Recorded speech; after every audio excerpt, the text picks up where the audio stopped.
it's time for us to have a serious chat. We've got all of these great lessons for you on really fun things that you can do on the piano, all these quick wins, we've got song tutorials, but we haven't ever talked about what to do when you're making mistakes and how to fix those mistakes so that you never have to make them again. So, step one, it's really simple. Stop and fix the mistake. I know, it sounds really kind of basic, like what is she talking about? But something that we tend to do as piano players is we'll be playing a little song, maybe, and we make a mistake and we just keep going. We fumble and then we just keep playing. We think, oh, okay, we'll fix it next time.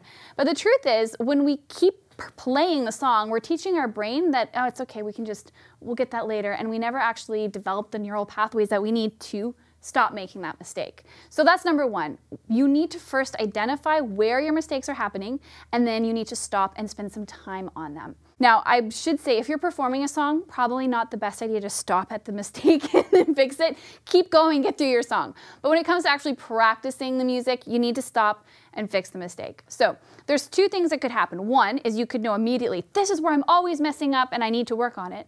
Or maybe you're not aware, you just know that you're not playing the song super well. So what you can do is record yourself playing the song and listen back. Anytime that you kind of find that you're slowing down, maybe to get through a part, or you're not really on the beat, chances are that that's where your trouble spot is and you need to spend some time going over it. Once you identify your trouble areas or the place where you're making mistakes, you need to back up. Now, most people don't do this, and this is why they keep making the same mistakes. So if you're playing along and you're always messing up on the first measure of twinkle, twinkle, oh, what's the note? Right, you're making a mistake there every time. Don't start there. You need to back up a bar and start one measure or a musical idea before the mistake starts to happen, because usually the tricky stuff is in that transition from where you're just fine to where things aren't so fine. So if you back up to before where that mistake is happening and practice from there, you're going to find that you can kind of sort of conquer the problem way faster than if you just jump right to the issue. So back up a measure and give it some practice from there. The next thing that you need to do to avoid making the same mistakes is look at the fingering that you're using. I find that oftentimes when you're at a challenging part in a piece, you need to do some fancy finger work. And I'm always asked, well, how do I know what fingering to use?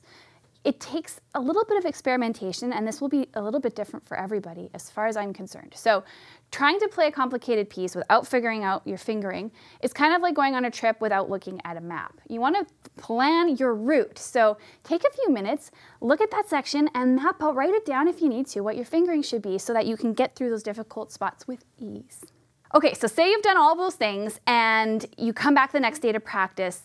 Don't start at the beginning of your piece. This is a mistake that so many people make, is you work on the hard parts and then you go back to the beginning and you play until you get to the hard parts and then you go back to the beginning. Don't do that. Remember where your challenging sections of the song were and start your practices there. Review them all, spend the time, and then go back to the beginning of the piece and play it through. So it's really important to know the difference between performing and practicing. Performing is sitting down and playing the piece.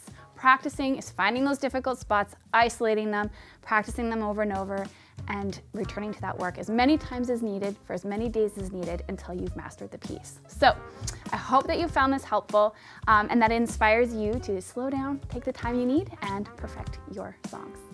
See you next time.